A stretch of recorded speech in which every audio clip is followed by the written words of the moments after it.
logging in. Right, it's so great to see so many of you. And so basically, today I'm here to talk about how to maintain and build your physical and mental resilience during these times. So basically, we all know what's going on these days, and a lot of you may be feeling very, sort of isolated, a little kind of, hi, Arush. So a lot of you might be feeling, kind of out of your league, a little confused about everything that's been going on.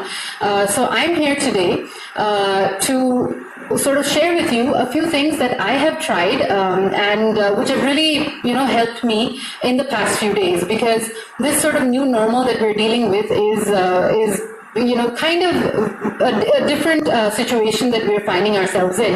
And I've really been thinking about this, and I would like to share a few of the things that I'm doing. So before beginning, I'd like to introduce myself. My name is Pragya Bhatt, as many of you may already know, and I'm a yoga teacher and I'm an author. And I specialize in mental and physical fitness, because yoga, as you know, is related to both. In case you have any questions during the session, feel free to hold your questions until the end of the session, and I will respond to every single one of the questions. So let me just begin. I'd like to start by saying that like a lot of us are feeling very after the initial euphoria of staying at home and spending time with family and spending time at home doing whatever you want, after the euphoria of all of that has settled down, a lot of you may be feeling a little like disoriented, like there's no routine, all the routine has changed, and it's very easy for us to become very negative during this time. And negativity is really bad for your mental health. I'm seeing it a lot on social media. A lot of people are saying that, this is something that, it's a doomsday. A lot of people are going out and getting worried about, hoarding supplies for a month. A lot of people are panic buying. A lot of people are panicking. They're spreading rumors about what's going on. A lot of people don't have, the facts with them, yet they're trying, they're spreading all this information which may or may not be correct. So I'd like to urge all of us to sort of step back a little from the situation and look at it for what it is. It is a situation which is unprecedented.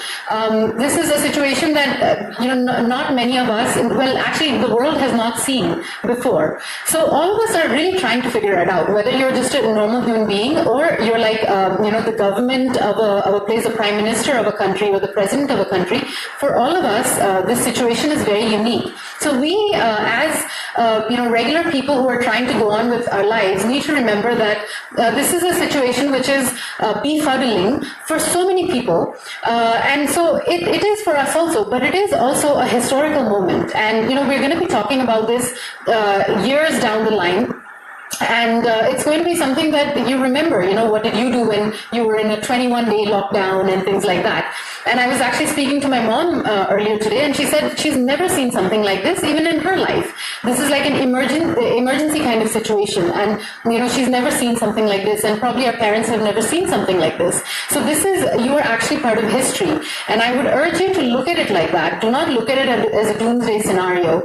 We are going to get through it and sane and in one piece. So I would urge you to really remember all of this, in the coming few days, because we know that it's going to be a little difficult, but we're all, with patience, we will all get through it. So I'd like to begin with that in mind. Now, after that, there are a few things that I've been practicing in the last few days, which I think would be great for a lot of you. So the first and foremost thing that's really helping me these days is having a morning and evening routine. Now, we sort of sometimes underestimate the value of routine. So my morning routine, for instance, just to help you out, includes doing some positive affirmations and a little bit of journaling. And positive affirmations are nothing but like waking up in the morning and just saying 5 lines of positive lines that make you feel good, such as, I am healthy, I have an amazing life, I have a great family. So these are basically phrases that you say to yourself in the morning so that you're wired for the rest of the day to feel good about everything that's going on around you. And this is really important, particularly now, because we do need to be reminded constantly these days, because we're all indoors and because our families are also in our faces all the time. We need to be reminded of these things. So it's important for you to do these positive affirmations every day. And another thing I like to do is journaling. And journaling is something that I've been doing for a while, but also it's something that I encourage a lot of my students to do. And that's because if you write like 2 pages or even a page of a journal every day about your thoughts and your emotions, it's possible for you to kind of process what's going on in your life. So a lot of, like I said, the situation right now is very uncertain. It's very difficult. So what you want to really do is, write it down. Because we're all going through it. We don't know the answers, but it's okay, to sort of express yourself. And in today's life, there are not enough outlets where we can actually, express ourselves without feeling judged. So journaling is a great way to kind of express yourself also in a safe kind of environment. So these are 2 things that I do without fail every morning when I wake up. And there are some amazing apps that you can use. If you don't like writing, there are apps like the 5-minute journal that you can use. There's another app called the bullet journal that you can use. And this only takes 5 minutes. It doesn't take very long. Do we need to put, Neha Sunday has a question, do we need to put a diversion on our affirmations? Neha, I'm not sure what you mean by diversion. If you could explain, I can answer your question. So that's my morning routine, journaling and the positive affirmations. Now, it's important, so this sort of wakes you up and it fools your mind into thinking, okay, this is a new day. And it is a new day, although we're not going to work and everything is very different these days, but it is a way, you do need to establish a routine, because as human beings, we need routine to feel productive, to feel that the time is passing. Otherwise, we'll all be really frustrated. So it's important to have a morning routine. Now, in the evening, I have made this routine for myself that I will not go to sleep unless I've read about 2 or 3 pages of any book. This is a great time for a lot of us, because there are always books that we want to read, whether it's self-help, whether it's fiction. We all want to read, but when you're going to office, you don't have time to read. I have a friend whose mom and dad unfortunately got stuck in Bangalore with her, and her mom has gone through, in the last 10 days, through 6 books. So reading is a great habit, and it's a very calming habit. So before your day ends, you should read something positive, something related to a hobby that you have, or anything that's that really puts you in a calm state of mind. So I'd like to show you 2 books that I'm currently reading. Both are self-help. One is called The Universe Has Your Back, and it's by Gabrielle Bernstein. And I really like this book because it's so relevant for the kind of life that we have. It also talks about positive affirmations. It talks about manifestations, and it's a great book. So this is something that I read a little bit every day because it's really good, and I want to savor it a little bit every day. And then the other book I'm reading is The Artist's Way. And I've gotten to halfway of the book, because again, these are books that I like to read before I sleep, so that I feel like I'm, I've had a productive day, or that life is good. Like, it puts you in a very nice and calm state of mind. So that's something that I really recommend that you do every day without fail. Also, for journaling and for writing and for even things like exercise, what I've done is I've created WhatsApp support groups. So I actually run a support group for journaling, and every day all those people who are in the journaling group actually ping that I'm done with my journal for the day, or these are the challenges that I had for today, or today I did not have time. So all of these things are are important, and having your own WhatsApp support group with your friends is something that I highly recommend. And a lot of people these days have WhatsApp groups with like for push-up challenges, for like I had one with the 30 Surya Namaskar daily challenge. So having a WhatsApp group can actually keep you, regular with your morning and evening routine. So that's very important. The next thing that I really think you guys should be doing, and a lot of people are asking about exercise, which we are going to get to, but also there are things that you need to do, such as that you can do these days, such as an online class. Now, okay, what are yogasanas can we opt for, as we don't have much to do after eating, which creates bloating? Okay, so that is also coming up. But one thing that I would say for you is that, if you're eating and it's causing bloating in your body, then you need to analyze what you're eating. These days, again, you're sitting at home a lot, and we tend to overeat. Everybody tends to overeat. And the solution for bloating is not an external solution. A lot of times we feel that, I can eat whatever, but I'll work it out. But we never analyze what we're eating. And what you're eating is important as working out. So if you're eating something that is causing bloating, you need to analyze what you're eating. And what you're eating is probably causing the bloating, so you need to change that. And bloating also is something that that you need to really be vigilant about, because it means that there is some sort of inflammation in the body, and there is some food that you're eating that is not suiting you, or the food timings are not suiting you. So I would recommend that instead of eating whatever you want, whenever you want, and then hoping that yogasana will help, it is much better for you to analyze what you're eating, because only then your exercise will have the maximum benefit for you. And to get back to the few things that you can do these days to maintain your resilience are things like joining an online class. Now, a lot of you are asking about yoga. I have so many classes that I do online, and if there is like yoga that you want to do daily, you can definitely join an online class. And if you're not into yoga, if you're not into exercising, if you if you're somebody who prefers something else, like if you have a hobby. There are so many things that right now you can do to keep yourself balanced.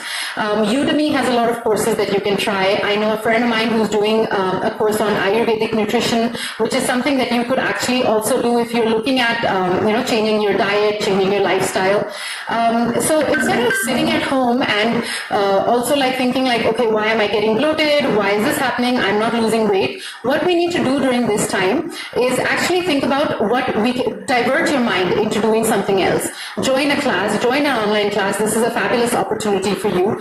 I have a friend who does daily Bhagavad Gita, lectures, and these are fabulous for those of us who are sitting at home and who are spiritually inclined. So this is a great time for you.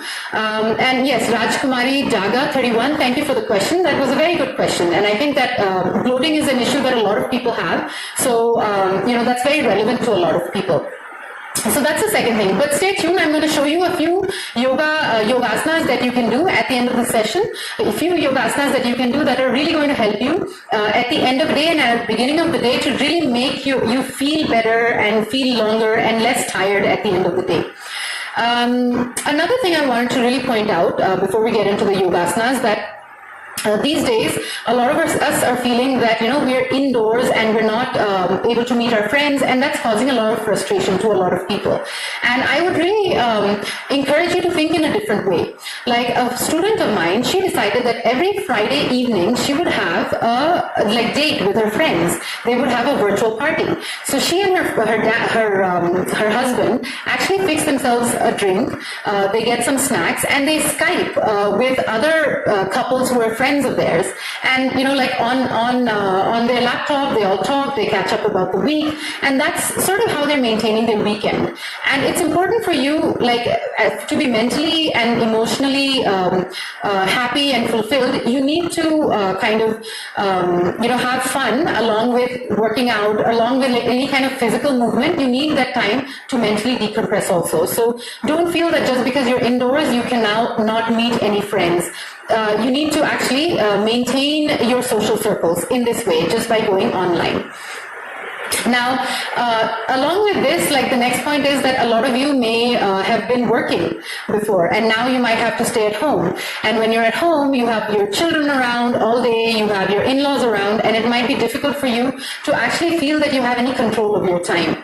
That is something which may be causing a lot of frustration to you. So what I would suggest for that, and what I have done is, like, I have a designated space for my yoga practice, for my classes. So if you guys are people who have to work from home, you should be grateful that you still have a job that you can do from home. And also you need to create like a home office and establish boundaries. When you need to tell your children that when you're in the office, you should not be disturbed, and you will also feel that you're able to be productive. So whenever I'm working out, and whenever I'm in this space, I'm actually just doing my work. I may be giving a talk, I may be doing an online class, I may be writing another book, but I make sure that I'm always, constantly, like, I have a place for work, and then I have another place where I do all my other activities. So that's very important. And my last point is, I think, what all of you guys are waiting for, and that is about movement. So that's where yoga comes in. Throughout your day, you're probably cooped up. We're not moving as much as we usually do, and we all want to like do some yoga, and it's important to do some yoga every day, some sort of movement every day.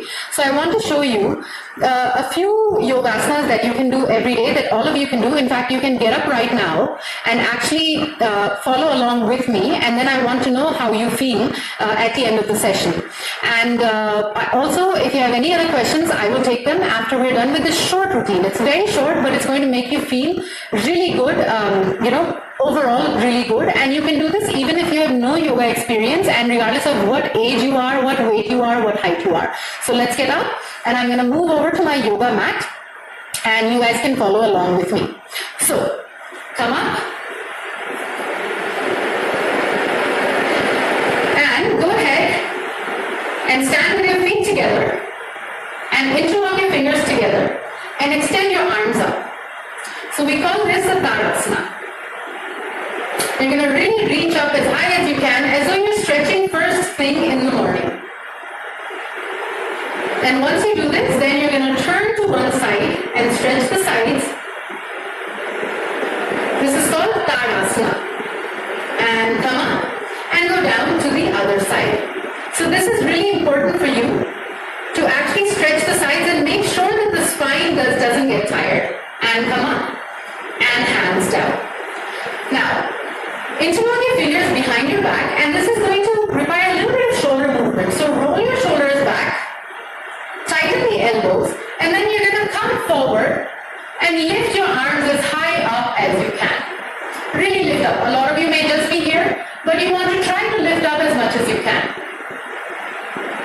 You'll feel a stretch on your spine, on the shoulder blades, and slowly come up. So this actually moves the shoulders, and it allows the chest to open up. So if you're cooped up at home and working on your computer all day, or if you're cooking a lot, if you're standing a lot, these two exercises, the Tadasana and the Uttanasana, are great for you. So next, what you want to do is lift the right knee up and pull it up as close to your chest as you can.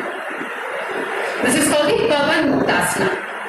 So what this does is, it helps with bloating. It also helps with keeping the thighs lean and thin and strong. And let's do the same thing on the other side. So you're going to lift up, and it also helps you in balancing. And you're going to lift up and tighten and tighten and tighten. And if you suffer from bloating particularly, it's very important for you to do this, because it also massages the abdomen. And when your abdomen gets massaged, the rest of your abdominal organs also get a massage, and that's when you know that it's going to start to move, and whatever is causing the bloating is going to get out of the system. Now let me see if there are any questions. Okay, all right. And now, next, you can all sit down with your legs crossed, and again do the same thing. So you're going to interlock your fingers together and extend the arms up and back. Now, a lot of people cannot sit like this, so even if you have to sit like this, that's also fine. Now, release the arms, and you're going to twist back. So So again, this is a movement that if you really have pain in the back, it's really good for you because this is stimulating the back muscles. And then go back and go to the other side. This is called the Marichasana. And now come back. Now, we're going to do a forward bend because sometimes sitting all day, your legs get very tired. So you're going to extend the legs in front of you. Interlock your fingers together, extend the arms up, and then you're going to lean forward, and hold the outer edges of your feet. This is called the Paschimottanasana, and it's great for back pain. It's great to reduce your belly fat. It's great to tone the legs also. You'll have nice, beautiful, long and strong legs if you do this. Paschimottanasana. And come up, and then you stretch on just one side. So bring the right leg in and extend the left leg out, and you're going to come forward and hold the left leg. This is also something that helps with digestion. This is great for pregnant women because it stretches, especially the hamstrings, which can be very tight for pregnant women. It also helps to make the thighs, like if you have a problem with, like thighs which are big or which are not strong enough, this helps with that also. And come up. Now bring your feet together and let's get into the butterfly or Baddha Konasana. You may have seen this posture in many yogasana videos. You may have done this many times. But the Baddha Konasana is amazing to give a longer look for your body. So all of us, they say that if you have good posture, you look taller and you look slimmer. So Baddha Konasana is a posture which helps you do that. It is great to open up the hips. It's great for back pain. But one important thing it does is it makes you lift the chest up. And when you lift the chest up, you look taller. You look more confident. Instead of like this. If you sit like this and if you walk like this, you inherently tend to look and feel underconfident. So whenever you sit up straight, and whenever you sit in Baddha Konasana, it's enabling you to become taller and looking more confident. Now, the last thing I want you to do is extend the legs out, Upavishta Konasana. Now, this is a posture again which really helps in the groin, to open the groin. So if sitting all day gives you a back pain, or if you have menstrual issues like really bad menstrual pain, if you have PCOS or PCOD or anything like that, this is an asana that is really great for you. It's a boon for you. So what you want to do is just place your hands on the floor and walk forward. And what this does is it will allow the abdominal organs to get a massage, and that massage helps in easing that PCOS, PCOD, menstrual pain away.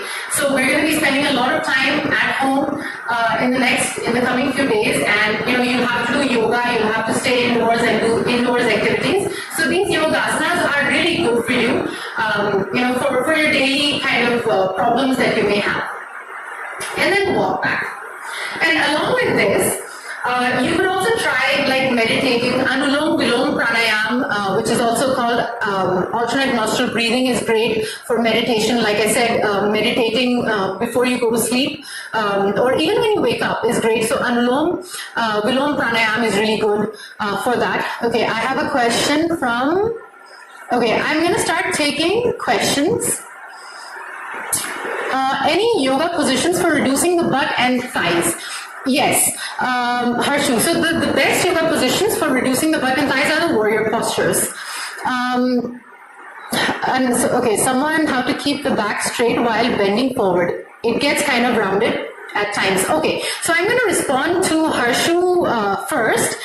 So a lot of you may have this question about your butt and your thighs. So the warrior postures are great. So let me show you two postures which are really great for that. And if you practice it every day, it's really going to show amazing results. So go ahead and get up. And what you want to do is you want to stand with your feet about 4.5 feet wide apart. Then you're going to turn the right leg out. You're going to inhale, take your hands up, exhale, hands out to the sides, and then you're going to bend your leg. Okay, until the thigh is parallel to the floor. And you're going to try not to go back like this. You're going to kick the hips forward and sink down until the knee is right above the ankle. And when you hold this for a long time, hold it for 5 breaths. When you hold it like this, your legs and your thighs they're on fire. They get engaged, and you're able to really and then you're going to straighten up. So this was one variation of warrior posture, where you're stretching out to the side. Now let me show you the other variation, which is where you're basically looking forward. So let's say I have to show it to you. I'm going to take one leg forward, one leg back, extend the arms up, bend the knee, and sink down. So if you are trying this right now, you'll see with 5 deep breaths, your thighs will start to burn, and you will immediately feel that kind of nice body ache that happens. Another thing for the butt and thighs are squats. Just the regular workout squats that you do at the gym. There are many squat challenges that are going on Instagram right now. In fact, I'm going to be running a squats challenge next month. If you're interested, DM me for that. But squats are fabulous for reducing the butt and thighs. That and the warrior posture, they work amazing results. Okay. Arush Chopra, I do these. They're always wanted to check how to keep back straight while bending. Yes, okay. So keeping the back straight when bending forward can be for many reasons. It could be that your hamstrings are very tight or your glute muscles are tight. So the best way that you can really work on keeping a straight back is like this. Watch.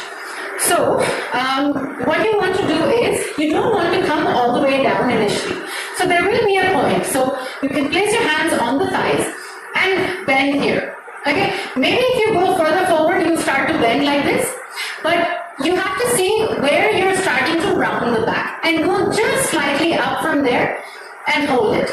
You place your hands on your thighs, push the thighs back, and then you'll see that automatically the back becomes flat. And slowly, and with your hands you're pushing back, and slowly, one day, slowly, little by little, you will be able to come forward. So it's just a matter of opening the hamstrings and the glute muscles. And once you do that, it's going to come to you. But it does take time because we sit so much that our muscles just are always tight. So Arush, keep working on it, but it does happen. When I started practicing yoga, I couldn't do anything. But with sustained practice, it will come to you. While sitting and working whole day, can we do some asanas while sitting and working? Abhilasha, yes. So sitting in, like in the Sukhasana that I showed you, interlock your fingers together, extend the arms up, the twists that you do. Let me just show you, Abhilasha, since you've asked. So if you're sitting at home, imagine that I'm sitting on a chair right now. If you're sitting and working, so imagine I'm sitting on a chair, you want to interlock your fingers together and do, this is the Tadasana. This is just the top of your body is the Tadasana, the remaining body is hanging on the floor. So you want to straighten up, really lift up. These are simple movements which we don't associate with yoga, but all movements come from yoga. At least I see yoga in all movements. Then what you want to do is place your right hand on the chair, like on the arm of the chair, and take the left hand back and hold the back of the chair. And that will help you in really opening the chest and moving back. And then you want to do the same thing on the other side. Also, if you're sitting on a chair all day, then what you want to do is scoot back until your back is like touching the back of the chair, and then bend forward and allow the head to drop down. So take the knees a little wide apart, allow the head to drop down. What that does is it ensures that the blood rushes to the head and rushes to the face. And when you have that happening, then your brain becomes calmer. Plus, it's great for your skin and it's great for your eyes. Blood flowing the other way is like an inversion. So it really helps in making your skin glow. If you have any like skin issues like acne, any like marks on your face or dullness in the skin, under eye circles, all of these problems get resolved when you do that particular forward bend on the chair. Also, it's great for hair. The more you bend forward and allow blood to rush to the face, it's great for the hair follicles. It makes hair grow longer and stronger. And it keeps your hair from going gray also. For back and neck pain. Okay, Naz wants to know for back and neck pain. Yes, the best thing for neck pain, and I will demonstrate it to you right now and you can do it with me, is interlock your fingers together. And then you're going to allow the head to drop down and place the hands on the back of the head and make the hands heavy and relax the neck. Allow the neck to come down and make the hands heavy and allow the hands to rest as much as possible on the back of the head. And if you're doing this right now, you will feel that there's an intense stretch on the back of the neck. And that is the best thing that you can do for your neck. And for the back again, you want to do like twists every day. You want to extend the arms up, twist back, bend forward. All of these things are great for back and neck pain. Surya Namaskars is also another thing that you should do every day. Just, I think, like 5 rounds of Surya Namaskars a day is amazing. It helps in weight loss, it helps in blood circulation, it will keep your immunity up. And immunity, as you know, is something that we're all dealing with right now. So Surya Namaskars are like very important. I cannot like emphasize enough how important the Surya Namaskars are. So please do your Surya Namaskars. Do it every day also. Another thing is like Shirshasana, headstand. If you know how to do headstand, that's great for people who get migraines. Another thing I actually showed you for migraines, Paschimottanasana. So if you go back and you lean forward, and if you have a headache, you can do this even when you have a migraine headache. All you need to do is take a pillow, place it here, and then rest your forehead on this pillow and take your hands forward. So you're resting your forehead. And this is amazing. Whenever you get a migraine again, just practice this and you will see a huge change. Okay, Durga was asking for migraine and anxiety. And Durga, for anxiety also, Anulom Vilom Pranayam is great for anxiety. Also guys, yoga is about mind and body, and I would really highly recommend journaling for anxiety, for any kind of like if you have things like a lot of people have depression, and all of these things are like issues that are related to our lifestyles and our minds and mental makeup and our thoughts. So I would really recommend that you write these things down. A lot of people tell me, well, you're a writer, that's why you're telling us to write things down. But no, it actually works. Sometimes our problems, like our physical problems, are just because mentally we don't have things, we're not, mentally we're not processing things. Mentally we're disturbed. And a lot of the times when you get rid of that mental disturbance, a lot of problems go away. So along with yoga, along with pranayam and practicing your mudras daily, I recommend that you seriously consider journaling. Can you show Bhastrika for immunity? Rajkumari Daga, yes. Let me just quickly show you Bhastrika. So for Bhastrika, again, you're going to sit like this. Okay, I encourage you guys to do this along with me. You're really going to like it. And then what you want to do is you want to inhale, take your hands up. And as you exhale, you're going to make fists and bring your hands down. And it's going to be a strong exhalation. So something like this. You're going to inhale.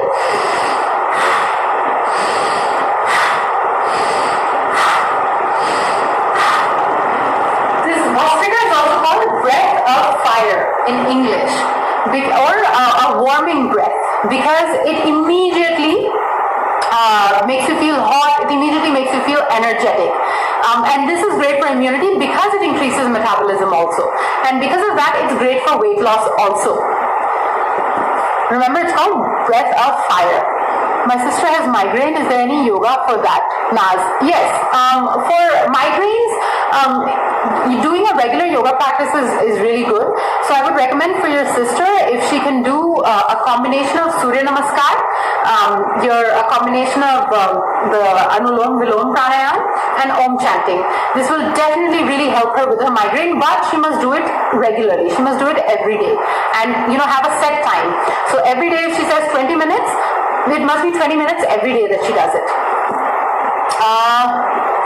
Okay, Naz, yoga for beginners. I just do regular stretch up. Yeah, so the great thing about yoga is that everybody can do it, whenever somebody says, well, I'm just a beginner or I'm advanced, I've been teaching for so long that I think everybody can do yoga. So I would recommend that if you're a a real beginner and you don't know any asana names and you don't know how to do Surya Namaskar, the best thing is to start with Surya Namaskar. And there's so many videos on YouTube. I have a YouTube channel where I keep talking about Surya Namaskars and about, like, I have your everyday yoga routine there. I have things that beginners can do, things that advanced practitioners can do. So Surya Namaskar is basically the best exercise that you can do as a beginner, because it will stretch, it will strengthen, and it will tone your body also. So that's something that I would recommend to you. Okay, please do the tutorial, not to remember all this. Okay, Naz, yes, I will see if I can actually download this and do a tutorial for it. Meanwhile, you can head over to my channel, and I have a YouTube page, I have a Facebook and Instagram page, and whatever information you want about yoga, you'll find on there as well. And you will find like actual tutorials there also. Cervical pain for 8 months. Okay, so cervical is a real, serious issue that you must always go to the doctor about. Okay, that is one thing. And cervical, I'll just finish the cervical question before I go on to the other questions. And the thing about cervical is that you must prevent it using yoga and other lifestyle changes. Rather than try to cure it.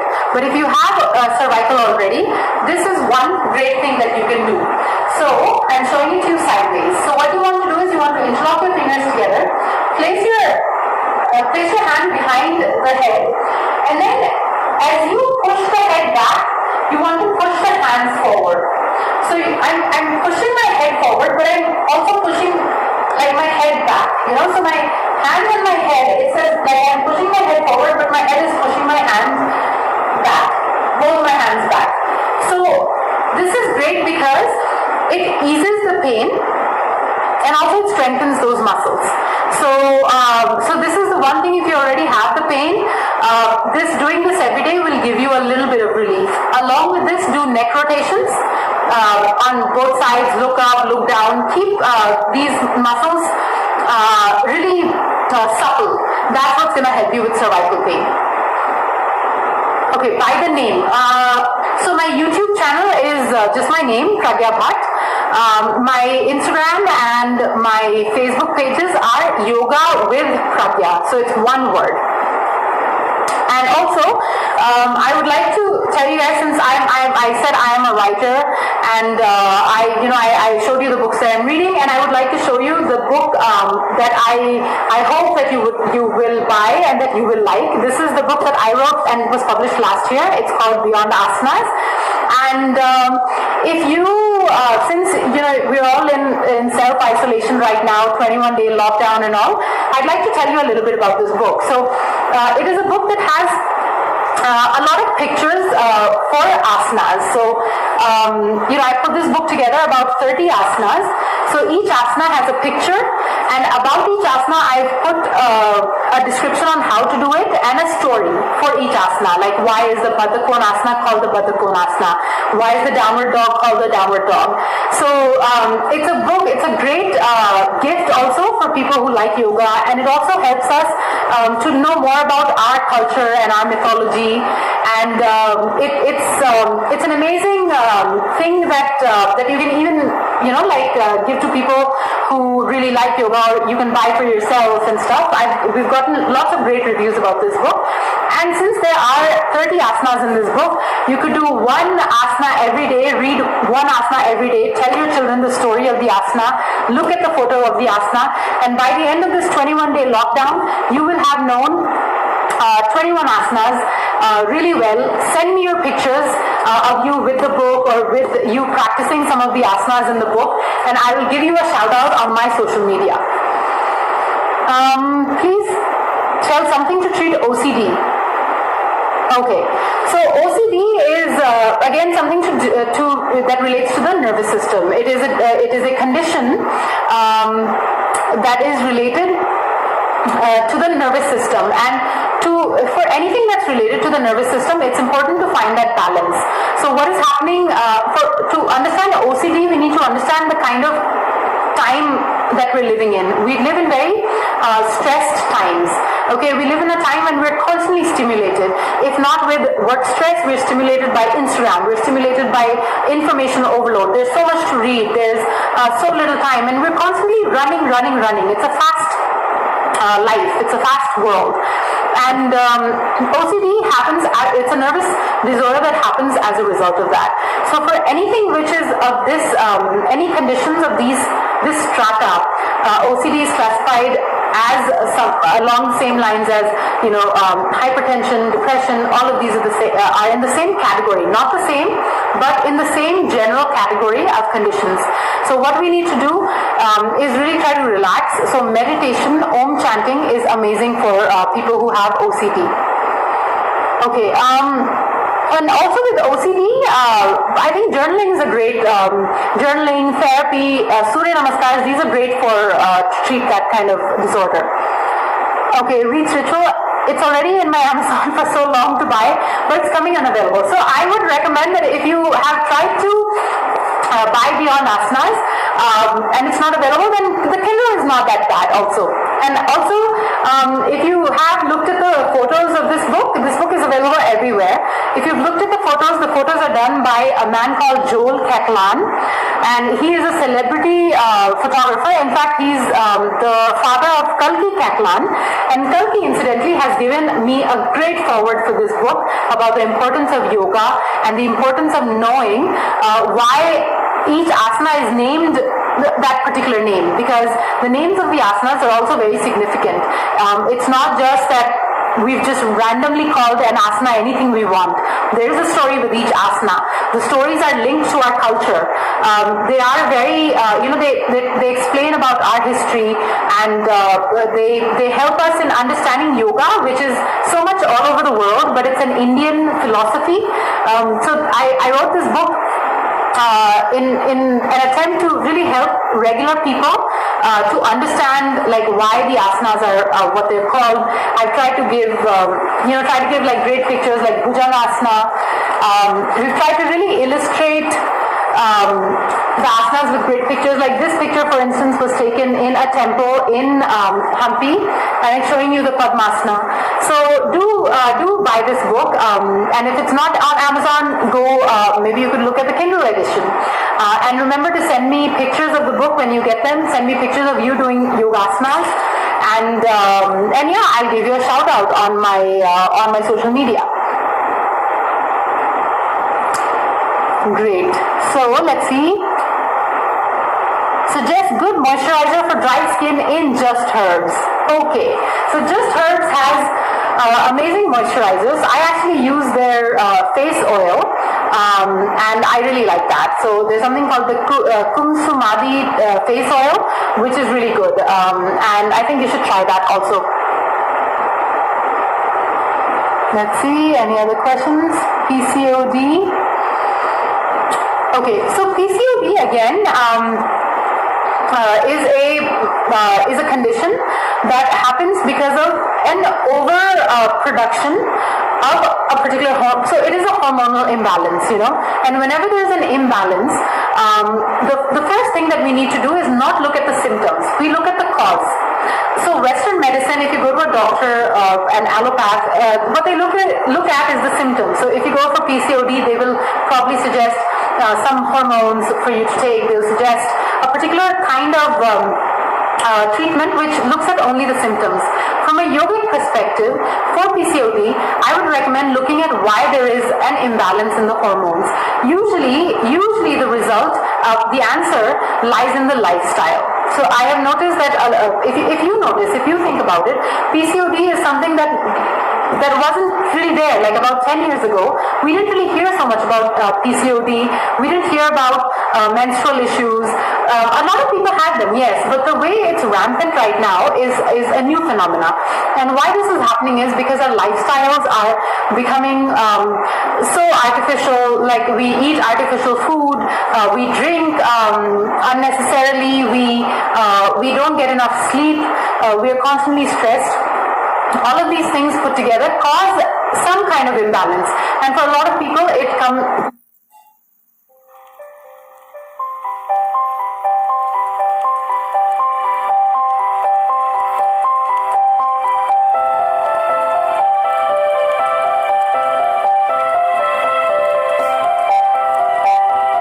I would recommend Supta Padangusthasana for PCOD.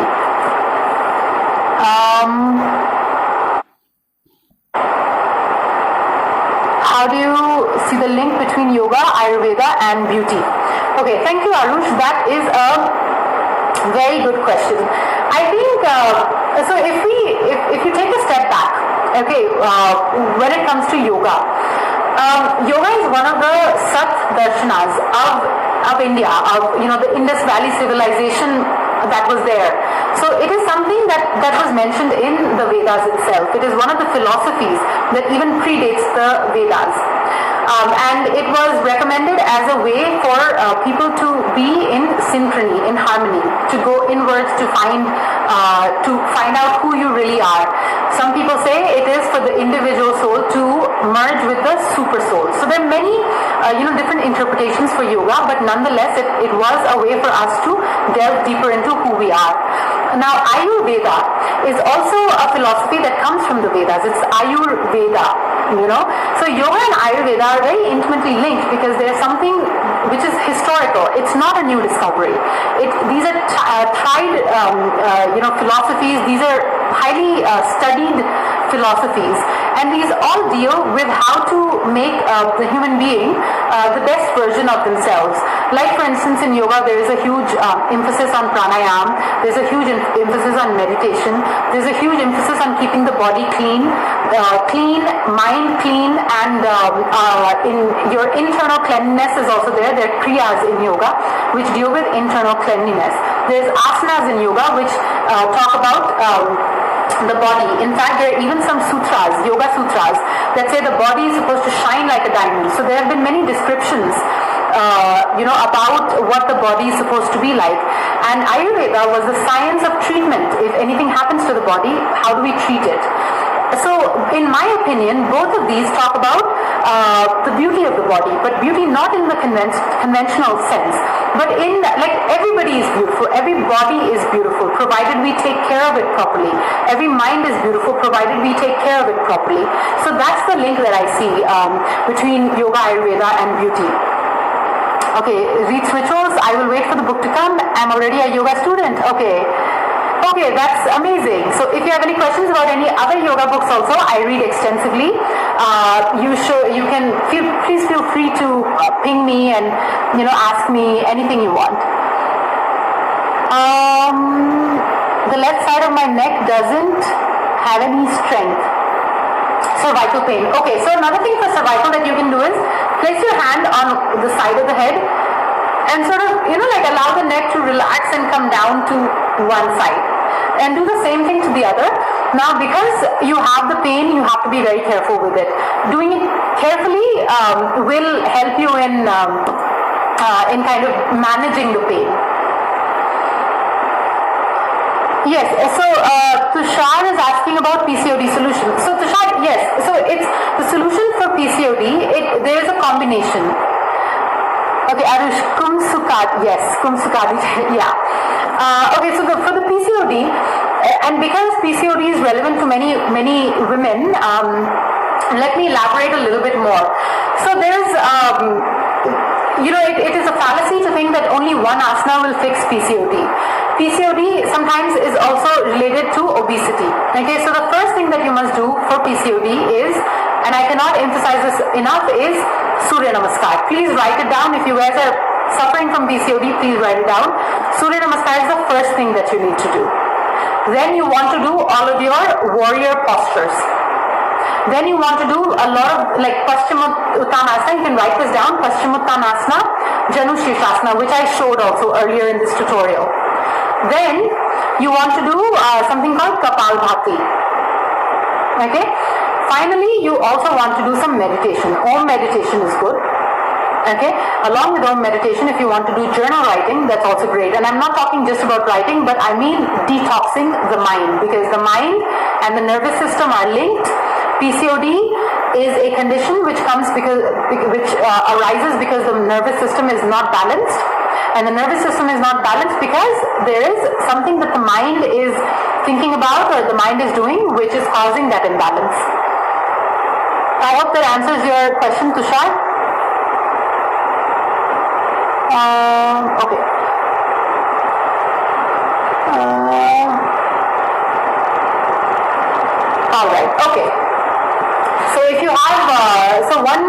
how to get rid of tiny bumps on the face. Okay. So this is a question from Shashi Chandana Naidu. Okay. So something that is recommended in, so I'll go back to Ayurveda.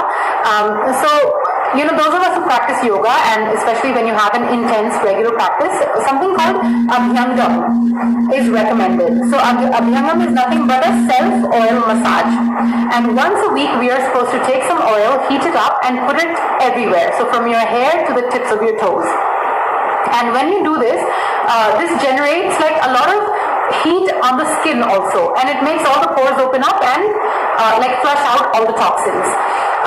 So that has really sort of helped me to deal with a lot of problems with my skin that I used to have before I started practicing yoga and before I started living a cleaner life, I feel. So I hope that answers your question, Shashi. And Abhyangam is something great. I've been practicing it for many, many years. And I really think that it does make a difference, provided you do it every week, once a week, but every week.